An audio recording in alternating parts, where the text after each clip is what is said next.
My friends, gather around the fire and listen, for I will tell you a story that will take you into the complex and turbulent world of centuries ago. This is a story of swords and kings, of faith and betrayal, of great victories and deep losses, a journey into the depths of the Middle Ages.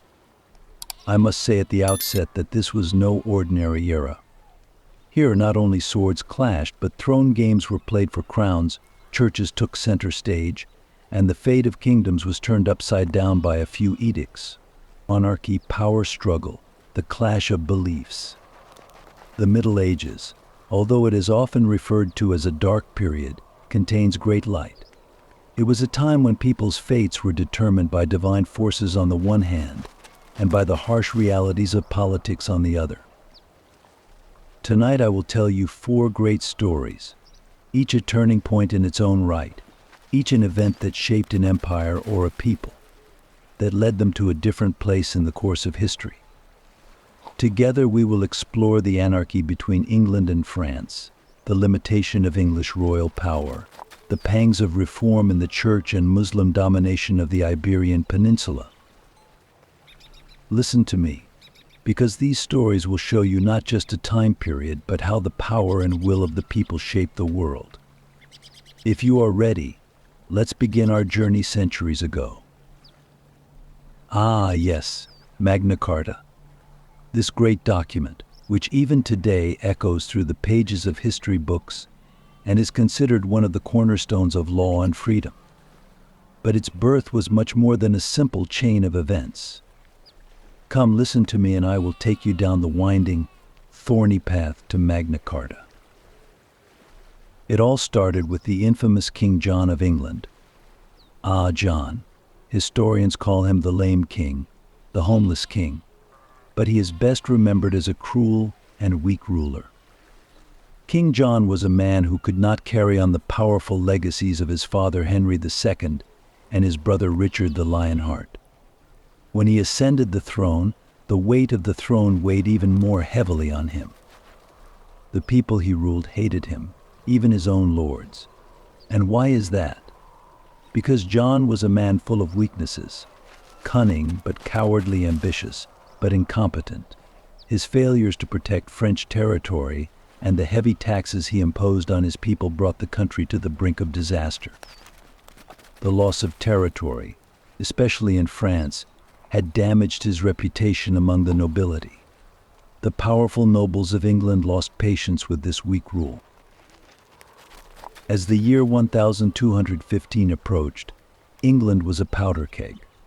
John was adding to his countless failures. Successive defeats, financial mismanagement, and oppressive taxation policies had brought nobles and commoners to the brink of revolt. But the real spark was John's conflicts with the church and frictions with Pope Innocentius III in order to consolidate his power. John was even excommunicated by the Pope for a time. This was a big mistake that turned both the kingdom and its people against the church. But John's biggest mistake was underestimating his own barons. The nobles had long lost patience with John's arbitrary rule. Every word of the king was no longer a command, but a persecution. The barons decided that they could no longer tolerate this cruelty. By 1215, these nobles, their anger rising, rose up against King John. They marched on London and cornered the king. This rebellion was the height of John's weakness. That's when they put a single demand to the king: Magna Carta. Magna Carta was not just a document. It was a symbol of rebellion, of hope, of a desire for change. The barons declared that they would no longer accept the arbitrary rule of their king. King John was a desperate man. He knew that if he did not accept the terms of this document, he would lose his throne. And so, something unprecedented happened in the history of England. The powerful barons brought the King of England to his knees and made him sign a document. Magna Carta meant limiting the absolute power of kings, not just John.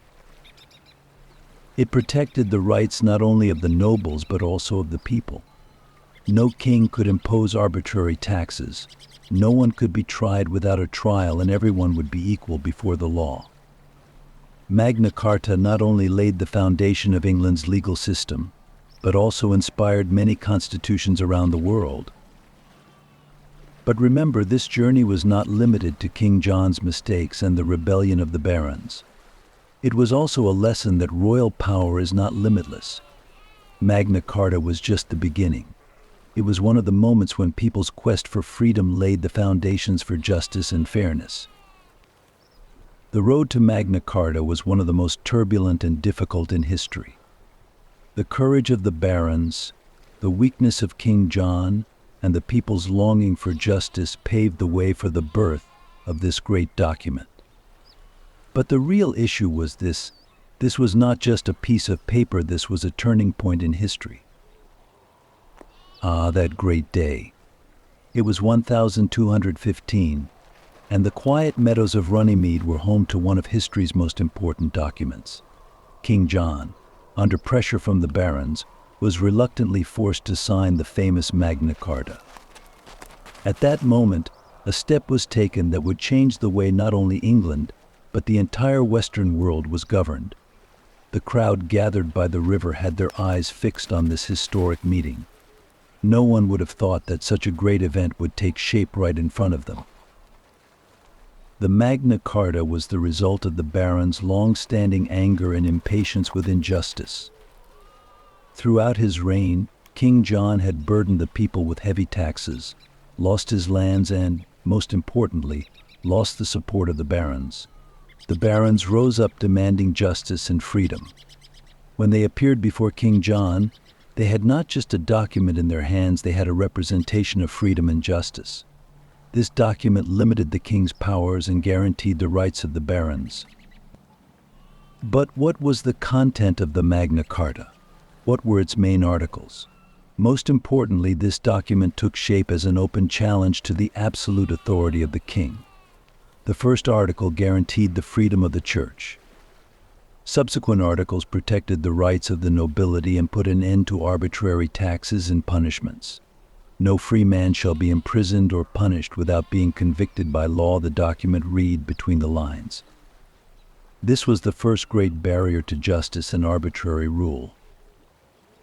But even though King John had to submit to these conditions, he was not at all satisfied.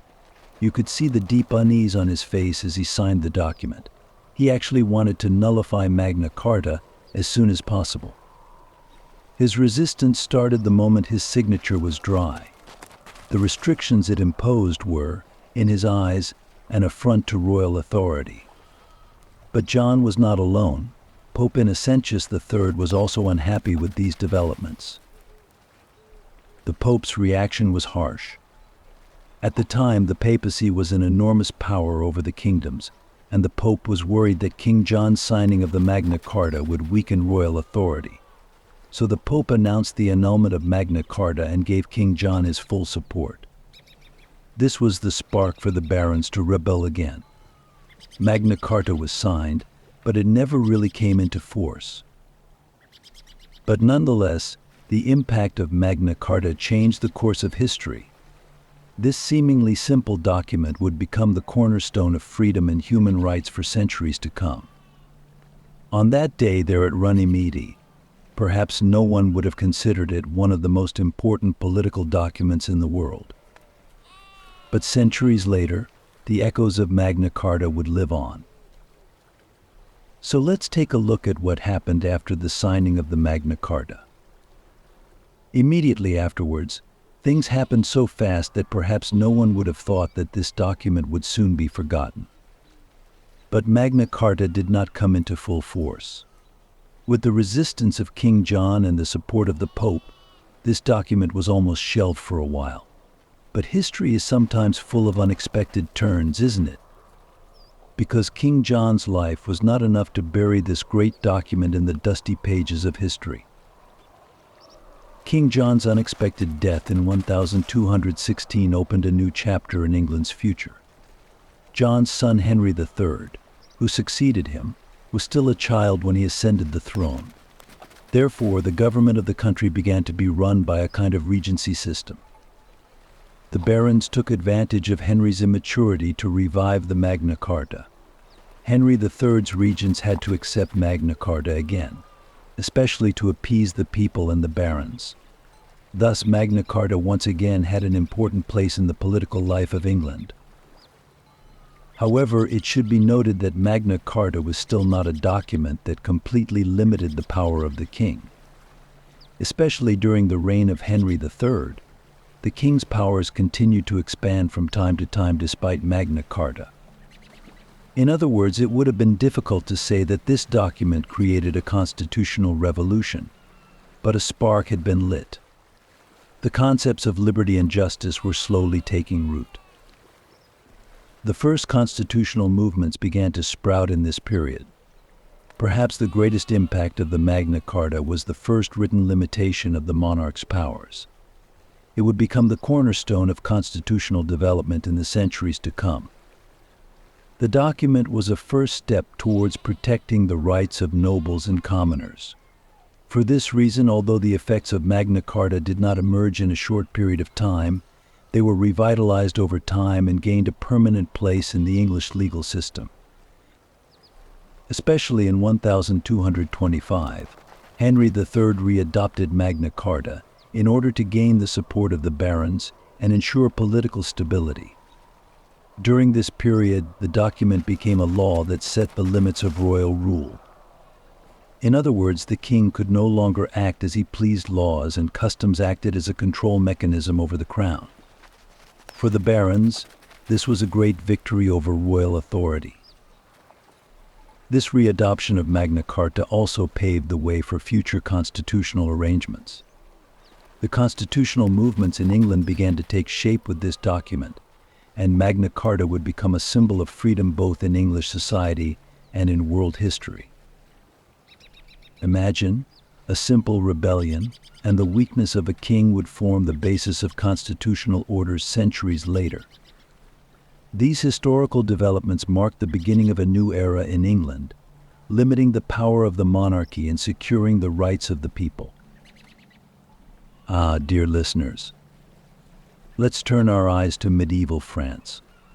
Let's take a journey to the valleys, the hills, the tiny streets of Languedoc, the south of France. Because these lands were not only ruled by kings, knights and lords, a community was sprouting up here, seeking a different path with their beliefs, almost separated from the roots of Christianity. The Cathars were the name of this community. At that time, the people, oppressed by the church, were looking for a breath of fresh air to free their souls, and the Cathars were the answer. What exactly was the Cathar faith? Where did it come from? This teaching, which has its roots in the Gnostic thought of the East, had a dualistic worldview.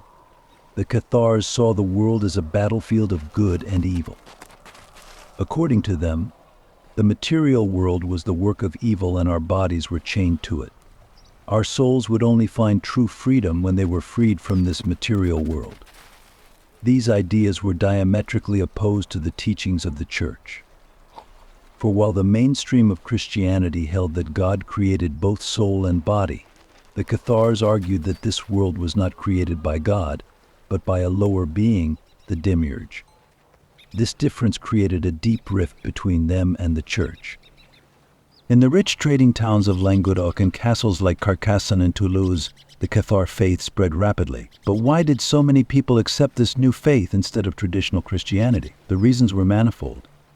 On the one hand, there was the wealth and corruption of the Catholic Church. In the eyes of the people, the Church had become a center of power rather than a spiritual guide. Priests lived in luxury, while the people lived in poverty. The Cathars lived a modest, simple life. Their leaders, the spiritual leaders called prefecti, shunned worldly pleasures and lived a humble life. This simplicity and spiritual depth of the Cathars attracted the attention of the people.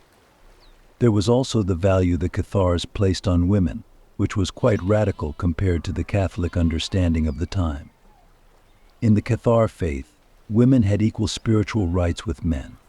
Among the perfecti were women, and this led many women to embrace this new teaching. The Cathars began to spread rapidly among different sectors of society, especially among the merchant class and artisans. This faith was not only a religious movement, but also a social uprising. But somehow, precisely during this spread, they could not escape the eyes of the Catholic Church. The wealth and worldly power of the Church was being questioned, and the rapid rise of the Cathars threatened its authority. For them, this new teaching was not only a heresy but also a political danger, because the Languedoc region, which came under the influence of the Cathars, tended to move away from the control of the Church. This was unacceptable for the Catholic Church. Thus, the seeds of one of the bloodiest periods in history, the Albigensian Crusade, were sown. But before we get to that point, we need to understand more deeply the Cathars' way of life, their teachings and their influence on the people. They shaped the society of the time, not only with their faith, but also with their culture. Southern France was a space of freedom, both culturally and spiritually. The Cathar communities differed from the mainstream Christianity of the time, not only in their religious beliefs but also in their way of life. For them, the world was an illusion, and the only way out of this illusion was through spiritual purification. And it was these beliefs that made them a threat to the Church. My dear listeners, I am going to take you back to the dark and turbulent times of the Middle Ages, a time of clashing faiths, of blood and fire. A time not only of wars and struggles for the throne, but also of spiritual battles.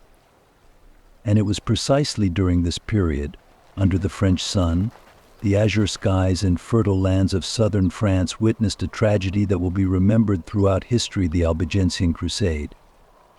It was not only a military campaign, but also one of the most brutal examples of the fight against heresy. Now close your eyes and transport yourself back to the early 1200s, to the great palace at the center of the Catholic Church, where Pope Innocentius III sat on his throne. Innocentius was a determined and immensely powerful leader, striving to restore the power of the Church, to restore unity of faith. In his eyes, heresy was not only a spiritual threat, but also a rebellion against the authority of the Church. And it was precisely the Cathars who became the symbol of this rebellion.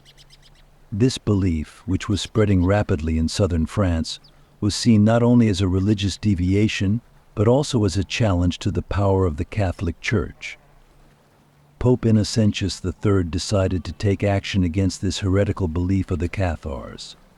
This was no ordinary church proclamation or religious warning. No, this was something much bigger. The Pope called on all the Christian leaders and peoples of Europe to come together to fight this heresy. In his eyes, this was not just a campaign of religious cleansing, but a holy war in the name of God. This crusade was different from those against the Muslims. The target was a heresy within the Christian world. So this war found its enemies within Christianity. By 1209, the Pope's call had been answered. Knights, lords, and soldiers from all over Europe set off for southern France. In their eyes, this was not just a military mission, but a holy war that would save their souls and cleanse them of their sins. And the first great target of this crusade was the city of Béziers. Béziers, one of the largest cities in Languedoc at the time. It was inhabited not only by Cathars but also by Catholics. But for the crusading army, this distinction did not matter. In the summer of 1209, the Crusaders arrived at the gates of Béziers. The city decided to resist. Unfortunately, the consequences of this resistance were dire. When the Crusaders surrounded and entered the city, one of the bloodiest events in history was witnessed. But why, in the eyes of the Crusaders, did the fight against this heresy have to be so brutal? Because the Pope's orders were clear: kill them all. God will discern his own. The massacre that summer day in Béziers was written in blood. Churches, houses, streets, everything was on fire. Thousands of the city's inhabitants, Cathars and Catholics alike, were put to the sword. Women, children, old people. No one survived the slaughter. Béziers was devastated by the catastrophe of that day. The smoke rising from the city symbolized not the victory of the Crusaders, but one of the darkest moments in human history. This was the beginning of the Albigensian Crusade. But Béziers was only the beginning. A long war, countless tragedies, and a long period of darkness that would cover southern France lay ahead. But in the eyes of the Crusaders, this struggle was nothing less than the fulfillment of God's will. And Pope Innocentius III, the most powerful figure behind this bloody war, was determined to preserve the authority of the Church at all costs. Ah, my friends, this was not just a battle of swords and shields. It was a struggle based on beliefs. It was a crusade built on heresy and the control of religion. And unfortunately, innocents were also victims in this war. That tragic day in Béziers showed the whole of Europe the strength and determination of the Catholic Church. But it also revealed the dark side of humanity. From that point on, the Cathars and the fate of southern France would change forever. Ah, my dear friends, I have told you of the dark beginnings of the Albigensian Crusade and the brutal massacre at Béziers. But do not think that this bloody campaign was over. No, the real struggle was just beginning. The Cathar faith did not die after that first blow. Like a spark in the flames, it continued to resist in the south of France. And it was the Crusaders' attempt to extinguish these sparks once and for all that sparked a war that would last for years. The power of the Crusaders was enormous, it is true. But the Cathars were also firm in their beliefs. For them, this war was not only a military struggle, but also a spiritual resistance. The Cathars were trying to reach God in their own way, and they rejected the strict rules of the Church. For this reason, they never thought of surrendering to the Crusaders. Just like a shepherd trying to survive in the light of his faith, they decided to resist this huge crusading army with all their might. But the Crusaders did not stop only in Béziers. This bloody campaign quickly spread throughout Languedoc, from town to town, from village to village. Everywhere they went, they captured Cathars, punished them or forced them to surrender. However, despite this bullying, the resistance did not die down. Especially the city of Toulouse and its noble leader, Raymond VII, chose to fight bravely against the Crusaders. Ah, Toulouse.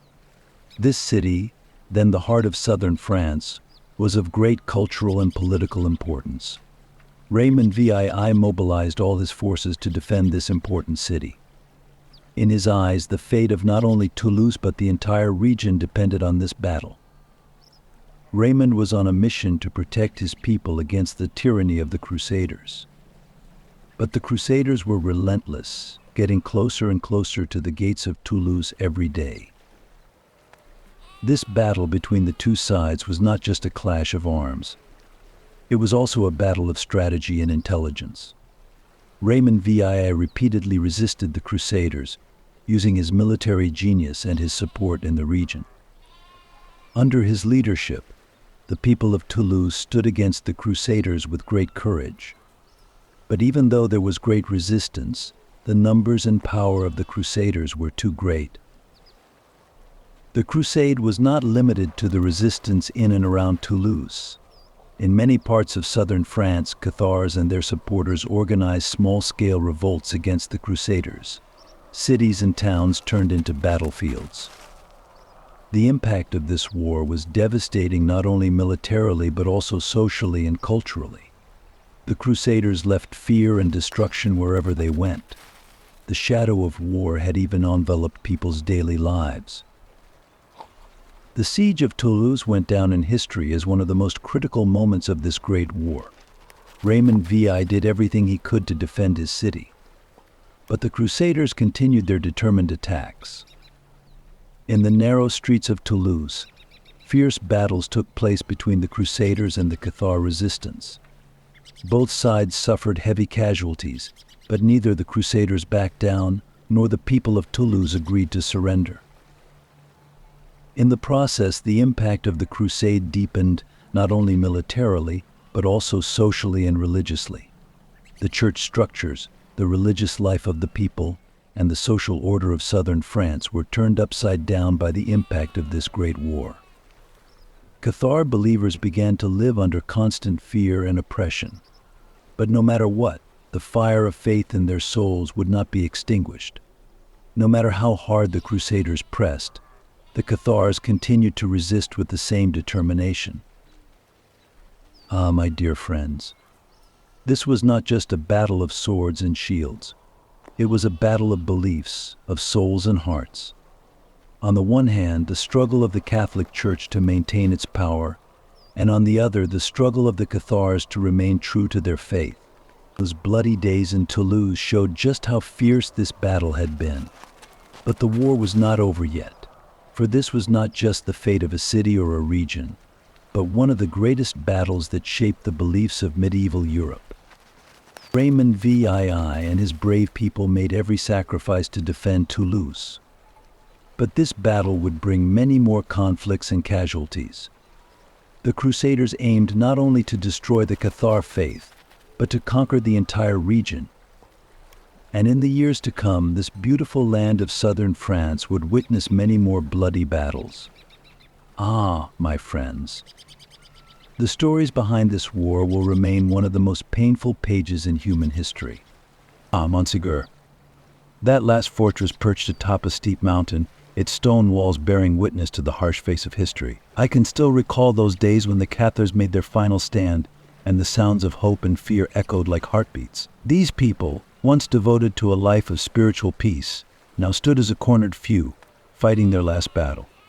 Montségur, high on one of the tallest peaks of southern France, a fortress so close to the clouds, was more than just stone. It was the last hope of the Cathar faith. The Cathars sought a simpler, purer spiritual life, rejecting the oppressive belief system imposed by the Catholic Church. They longed for a world where spirituality wasn't about rituals, prayers, and wealth, but about a humble, sacred existence. However, this belief was something the Catholic Church could never tolerate. The Church saw any differing thought, especially the Cathar way, as a threat to its authority. And so, Montségur became more than just a fortress for them. It was the final bastion of their resistance, freedom, and faith. It was 1233. And the dark shadow of the Inquisition was rising. The Church was not only intent on crushing the Cathars, but also on wiping out their beliefs entirely. The Inquisition wasn't just about punishing enemies, it was about spreading fear and forcing people into submission. Supported by the papacy, this brutal system of courts was the start of a process filled with accusations and torture. The aim was simple: plant seeds of doubt and root out heretical ideas, and at the top of their list were the Cathars, now reduced to a small group of rebels. The fall of Montségur was a direct result of this ruthless pressure. In 1243, the French king's forces, backed by the Catholic Church, laid siege to Montségur, the Cathars' last refuge. This massive fortress, now blanketed in snow, seemed like it was about to mark the end of history. The Cathar fighters, lacking armor and real weapons, did everything in their power to protect the civilians. Throughout months of siege, hunger, cold, and exhaustion became their greatest enemies, but the faith in their hearts stood firm. Finally, in March 1244, Montségur fell. The Cathar rebels surrendered, but for them, surrender was just the beginning of the end. The Catholic Church didn't just want their defeat, it wanted them erased entirely. In the aftermath, hundreds of Cathars were burned alive in a massive pyre at the base of the fortress. Oh, those flames! The smoke rising to the sky seemed to symbolize the ascent of their faith, even as it was consumed by fire. That blaze didn't just mark the fall of Montségur, it was the end of the Cathar faith itself. But the Inquisition didn't stop there. Determined to utterly destroy the Cathars and erase them from memory, a broader crackdown began. Inquisition courts continued with their torturous interrogations and fear-driven executions. Slowly, the Cathar faith faded. Its followers either fled or were forced into hiding. The Church declared its victory, but in doing so, it lost its soul. The darkness brought by the Inquisition was a turning point, not just for the Cathars, but for the spiritual fabric of Europe itself. The fall of Montségur and the end of the Cathars wasn't just about the destruction of a belief system, it was a stark reminder of how human freedom and the diversity of thought could be brutally crushed. Though those dark days are long gone, the stones of Montségur still stand strong, as if resisting time. It's as if the wind, whispering through the cracks, carries the Cathars' final prayer. This story is not only about a fortress and a faith, it's an eternal tale of the longing for freedom and the unyielding fight against oppression. Ah, the conquest of Andalusia. The lands that once witnessed one of history's greatest transformations With the warm Mediterranean winds blowing through the fertile valleys of the Iberian Peninsula, the young warriors of the Islamic world had their eyes set on the west beyond the seas, like a dream. And the one who sparked that dream was the brave commander, Tariq ibn Ziyad. How often I've heard that name. Tariq wasn't just a commander, he was a symbol, heralding the beginning of a new era. The year was 711. A storm was about to break in the heart of Iberia. The Visigothic kingdom had weakened, torn apart by internal strife and chaos in its leadership. For the Muslim armies, this was a golden opportunity. When Tariq ibn Ziyad set out from North Africa with a small group of men, no one could have imagined they were about to make history. But that's how great events in history often start quietly. Yet their echoes last for centuries. The Muslims' first landing took place on the shores of the Strait of Gibraltar. Facing a vast land ahead and the endless Mediterranean Sea behind him, Tariq would soon lend his name to this very place. That day, history changed forever. Tariq ibn Ziyad, it is said that after landing, he looked at his army and spoke these famous words, "Behind you is the sea, before you the enemy. There is nowhere to retreat. We will either win victory on this land or become martyrs." Imagine a commander inspiring such courage in his troops. Even his enemies admired Tariq's bravery. When he stepped foot on Iberian soil, he had only 7,000 soldiers with him. Compared to the size of the Visigothic army, they were almost nothing. But courage and faith are always greater than numbers. Indeed, in the Battle of Guadalete, they defeated King Roderic's army in a stunning victory. This triumph flung open the gates of Iberia to the Muslim forces.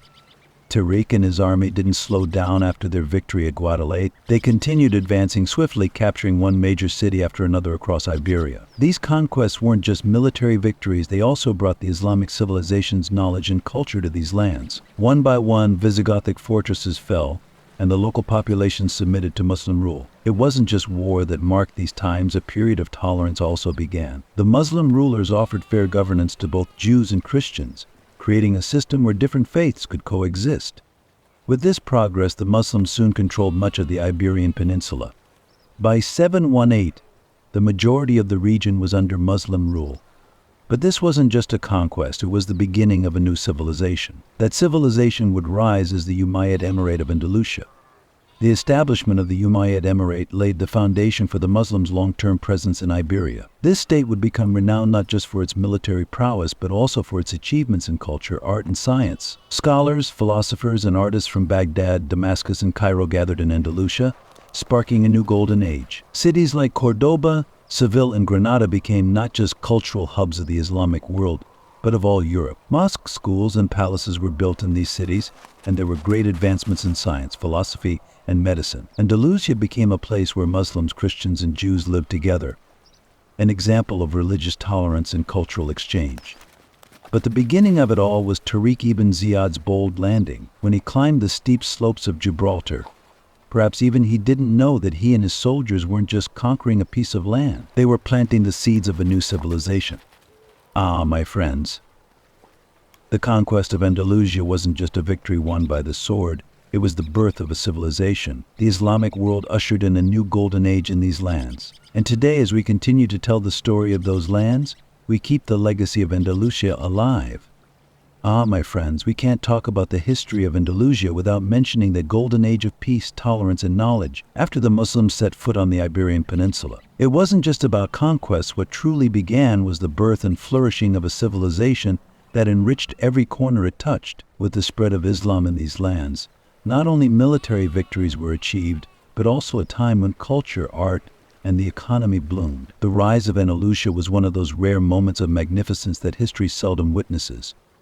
Andalusia quickly became a cultural and commercial hub following the conquests. In these lands, Muslims, Christians, and Jews lived together, sharing each other's knowledge and cultural practices. Córdoba, in particular, shone as a beacon of the times. Scientists, philosophers, and artists gathered in this city, exchanging ideas and making groundbreaking discoveries. Córdoba grew into one of the wealthiest cities of the era, rivaling the likes of Baghdad and Cairo.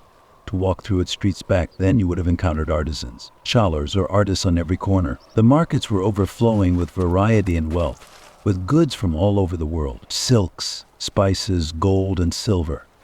I can still almost smell the aromas of those streets. Economically, Andalusia wasn't just about trade. Huge advances were made in agriculture.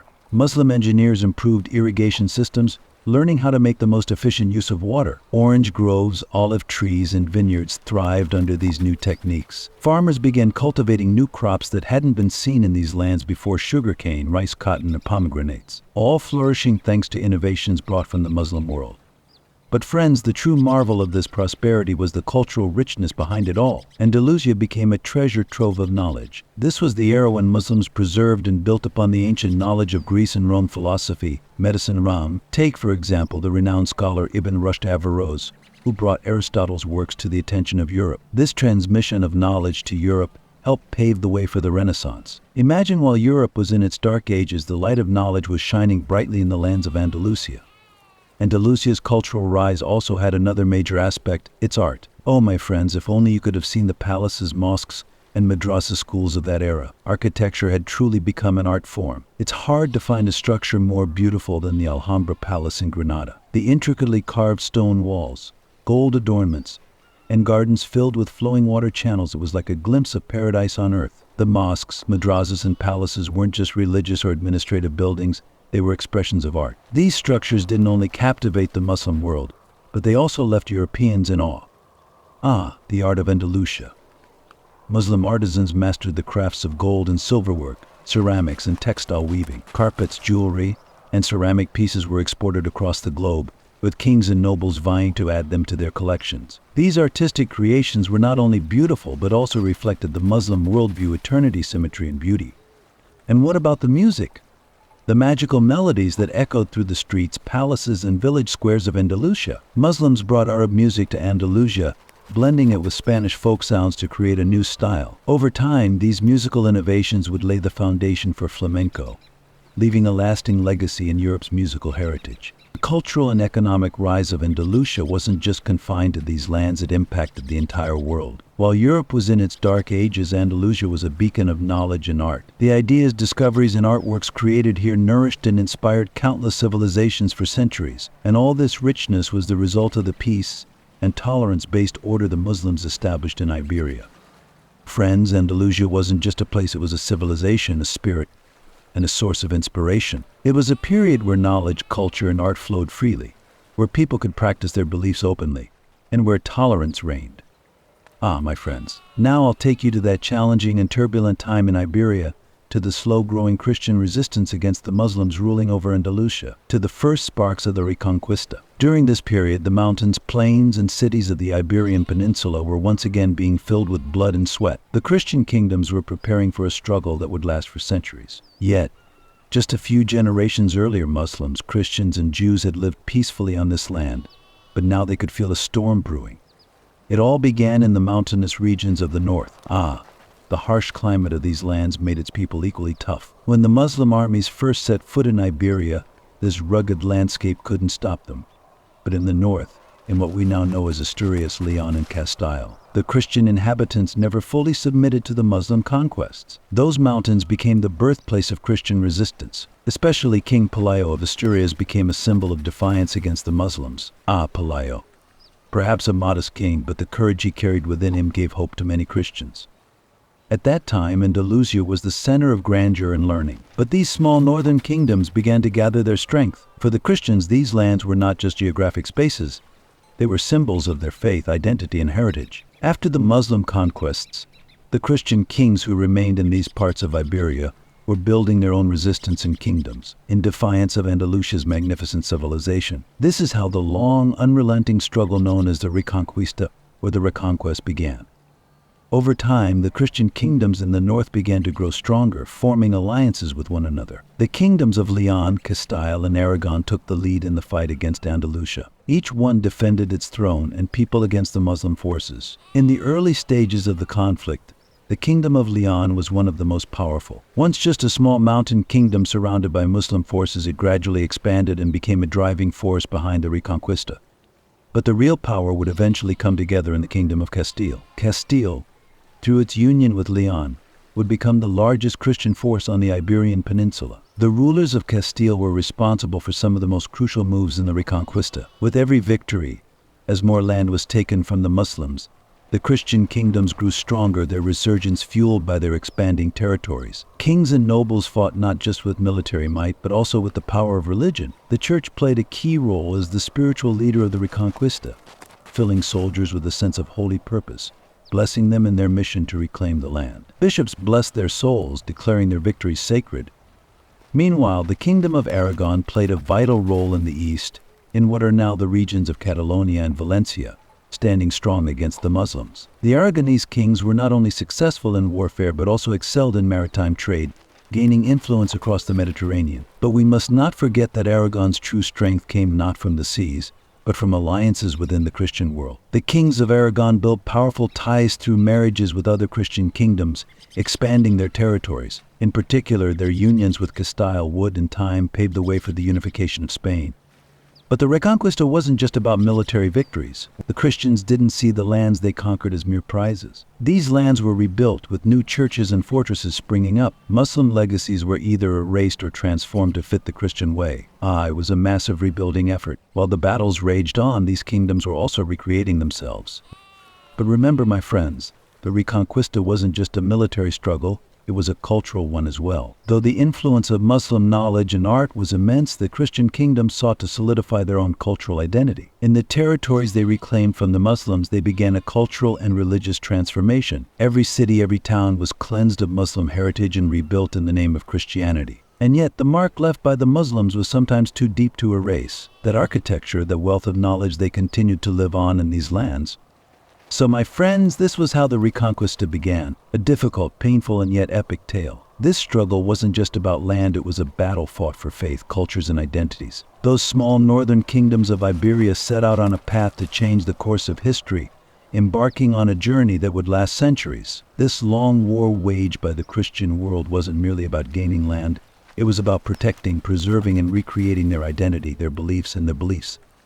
My friends, the glory days of Al-Andalus were long gone. Those radiant cities, the streets once home to scholars and artists, were now in the grip of political turmoil. Al-Andalus, which had once been a unified and powerful state, was now on the verge of breaking apart. It was during this dark time that the period of the Taifas began. The unity of Al-Andalus was shattered, and many small Muslim emirates began to rule these lands. Yet each had its own goals, its own struggles, and sadly, its own weaknesses. The political fragmentation of Al-Andalus started with the decline of the great Umayyad dynasty. The Umayyads, who brought Muslim rule to Spain, had governed these lands for centuries. But you see, my friends, like every great empire, the Umayyads of Al-Andalus began to rot from within. The weakening central authority, power struggles, infighting among dynasties, and external threats became too much to handle. By the 11th century, the unity of Al-Andalus had crumbled, replaced by competing small states known as the Taifas. These Taifas were scattered small Muslim emirates across Al-Andalus. Each operated independently, with its own leaders trying to strengthen their rule. But there was no unity among these fractured states, my friends. Each was pursuing its own interests, and at times they didn't hesitate to fight against one another. The political division of this era quickly weakened the once great strength and splendor of Al-Andalus. Some of the most famous of these Taifas were the emirates of Granada, Seville, Córdoba, and Zaragoza. Granada, nestled in the mountains, had strong defenses. But none of these cities could hold the great power that Al-Andalus had once wielded. My friends, as the unity of Al-Andalus fell apart, the rivalry between the Taifas intensified. And each one, desperate to grow stronger, even formed alliances with the Christian kingdoms. Yes, the Christian kingdoms. Those powers to the north had already launched the Reconquista, determined to take back Al-Andalus. The division among the Taifas was a huge opportunity for the Christian kings. The northern kingdoms, like Castile and Aragon, took advantage of the weakness and internal conflicts of these small Muslim emirates. My friends, sometimes your enemy's weakness becomes your greatest strength. The Christian kingdoms slowly began to expand their territories, and some Taifas even had to pay tribute to the Christian kings in exchange for military assistance. This was one of the clearest signs of Al-Andalus' decline. But don't think that this era was only filled with wars, my friends. No, the Taifas period was still rich in culture and the arts. Cities like Seville and Granada continued to see great advances in science, art, and literature. Muslim scholars made notable progress in mathematics, astronomy, philosophy, and medicine. Poets and artists filled the royal courts with metaphor-filled poems, and music and architecture flourished. I still remember the grand palaces of Seville along the riverbanks. The voices of the scholars and poets who walked there still echo in my ears. However, even though this period was rich in intellectual and artistic achievements, the political division started to mark the beginning of the end for Al-Andalus. Without unity, it became harder to stand strong against enemies. The Christian kingdom slowly took advantage of Al-Andalus' weaknesses and quickened their conquests. Internal conflicts among the Muslims provided great opportunities for the Christians. While the Taifas fought each other, the Christian kingdoms continued to expand their lands. This rivalry among the Taifas became one of the major factors leading to Al-Andalus' downfall. Yes, my friends, this era of division in Al-Andalus was the beginning of the end for a great civilization. Those grand palaces, wealthy cities, and brilliant scholars and artists began to disappear one by one amid political chaos. And the Christian kingdoms in the north, seeing the Muslims' inability to unite, started swallowing up these divided territories, one by one. What a tragic end it was, my friends. Al-Andalus, once a symbol of unity, knowledge, and art, was now torn apart by political conflicts. And so, the political division of Al-Andalus became the first winds of a storm that would ultimately bring an era to a close. Ah, my friends, close your eyes and take a step back in time. In the lands where Muslim Andalusia once ruled with splendor, now a heavy silence fills the air before the storm. The sun begins to set over these lands, and the power of Andalusia slowly fades into the dusty pages of history. Here we arrive at the peak of the Reconquista, at the fall of Toledo. Toledo. Oh, Toledo. Once a shining jewel at the heart of Andalusia, it was a haven for Muslim scholars and a center of culture and knowledge. This ancient city was the brightest gem of the Umayyad Caliphate during Islam's golden age. But like everything, Toledo's golden days were destined to come to an end. The Christian kingdoms were now moving forward with determined steps in their centuries-long Reconquista. King Alfonso VI of the Kingdom of Castile and Leon had set his sights on capturing Toledo. Ah, what a tough battle it was. By the late 1050s, Toledo was still under Muslim control. However, internal strife had weakened the Muslim emirates. The period of the Taifas was one of the greatest misfortunes for Andalusia, my friends. This fragmentation was just what the Christian kings wanted. Alfonso VI was gathering his Christian allies while also taking advantage of the weaknesses among the Muslim emirates. Then came the year 1085. The gates of Toledo were about to be opened to the Christian army. Ah, I remember those days. The Muslims looking down from the high walls of Toledo must have seen the approaching Christian army. Alfonso's forces were strong, both in number and morale. The Muslims had to stay and defend the city. But unfortunately, the divisions among the Taifas had severely weakened their power. Yahya al-Qadir, the Muslim emir of Toledo, found himself unable to resist the internal conflicts and the increasing pressure from the Christian kingdoms. Oh, my friends, it was at this point that the fall of Toledo became inevitable. Alfonso VI besieged the city. And although it held out for a while, the exhausted Muslims couldn't withstand the siege for long. In 1085, Toledo fell into Christian hands from Muslim Andalusia. This was not just the loss of a city, it was like a dagger thrust into the heart of all Andalusia. The loss of Toledo marked the beginning of the Muslim retreat. But friends, the fall of Toledo was not just a military defeat. It signified the decline of Muslim contributions to science and culture as well. Toledo had once been one of the greatest centers of knowledge in the Muslim world. Scholars made great discoveries in astronomy, mathematics, medicine, and philosophy, illuminating the Western world. The city's libraries were overflowing with thousands of manuscripts. However, with Toledo's capture by the Christians, this cultural richness began to fade. Yet Alfonso recognized the talents of the Muslim scholars and allowed them to continue their work in Toledo. As a result, the Christian world continued to benefit from the works of Muslim scholars. The fall of Toledo accelerated the decline of Muslim Andalusia. The Christian kingdoms had grown stronger in the north and were determined to push southward. The Muslims began to retreat rapidly. The loss of Toledo was just the beginning. The kingdoms of Castile, Aragon, and Leon were determined to reach the peak of the Reconquista, which would last for centuries. The Muslims struggled to regroup against these powerful kingdoms. The unity of Andalusia had been shattered. The Taifas were at odds with each other, and this weakness made things easier for the Christians. But friends, while the fall of Toledo may have marked an end, it also heralded a transitional period. As the Muslims' power in Andalusia slowly waned, the Christian kingdoms grew even stronger in these lands. As the Muslims retreated, the end of Andalusia's golden age drew ever closer. The loss of Toledo was not just the loss of a city, it symbolized the gradual end of a civilization. Ah, my friends, let me take you back to that tragic day when a glorious civilization approached its final curtain. The year is 1492, and the fall of Granada, the last stronghold of the Muslims in Andalusia, is upon us. Oh, Granada, that legendary city sprawled at the foot of the magnificent Alhambra Palace, the last hope and final breath of Muslim Andalusia. Now I'll tell you the story of the collapse of this great civilization. By 1492, the splendid days of Muslim Andalusia were already far behind. Once these lands inspired scholars, philosophers, poets, and architects, but time is merciless, my friends. The Christian kingdoms had united, and the kings of Castile and Aragon, Ferdinand and Isabella, were on the move to drive the Muslims from these lands step by step. As the Reconquista drew to a close, the Emirate of Granada, the last refuge for Muslims, struggled to stand its ground. It was clear that the balance of power was now heavily against the Muslims. At that time, the Emir of Granada was Boabdil, known as Muhammad Xii. Oh, poor Boabdil.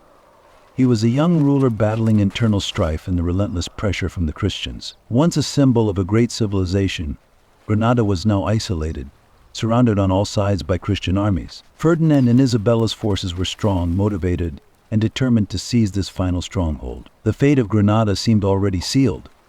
Boabdil and the people of Granada resisted for a long time, yes. The city's walls were strong, and its defense systems were solid. But the Christian army had the advantage in numbers and morale. Ferdinand and Isabella aimed to achieve this final victory and completely end Muslim rule on the Iberian Peninsula. Thus, in 1491, the siege of Granada began. The siege would be long, but unfortunately the Muslims' resistance could not withstand the might of this powerful Christian alliance. Hunger, despair, and the lack of any external help gradually forced Granada to consider surrender. Finally, in January 1492, Boabdil, in desperation, had to raise the white flag of surrender. Oh, my friends, I can almost see that moment in my mind, the sorrow in the eyes of the Granadans, the heavy weight in their hearts. As they looked down from the Alhambra Palace, they witnessed the collapse of their entire civilization. Boabdil offered his surrender to the Christian kings and handed the keys of Granada to Ferdinand and Isabella. This moment marked not just the end of Muslim Andalusia, but also the close of an era for Islamic civilization in the Western world. That day, it wasn't just the fall of a city, it was the end of a world rich with science, culture, and art that had flourished for centuries. They say that as Boabdil left the city, he stopped on a mountaintop to take one last look at Granada, and he was overcome with tears. It was then that his mother famously told him, "Cry, my son, cry. For this city you weep for. You did not fight for like a man. Oh, what a painful farewell. What a heart-wrenching ending." The fall of Granada marked the end of 800 years of Muslim dominance on the Iberian Peninsula. With this victory, Ferdinand and Isabella completed the process of Christianizing not just a city, but the entire peninsula. For Muslims and Jews, this meant the beginning of years filled with exile and persecution. With the fall of Granada, the Iberian Peninsula had become unlivable for Muslims. Many fled to North Africa, while others were forced to convert to Christianity.